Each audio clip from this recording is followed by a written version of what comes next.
Best Educational Counselor in West Bengal, Athletic Education Solution Private Limited. আমি মঞ্চে আসার জন্য অনুরোধ জানাবো mister Ramakrishna Samanta, managing director athletic education solution private limited.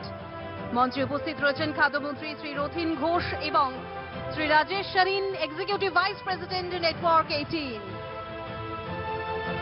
Education eminence 2022 সম্মান জানাচ্ছে athletic education solution private limited, category best educational counsellor in West Bengal.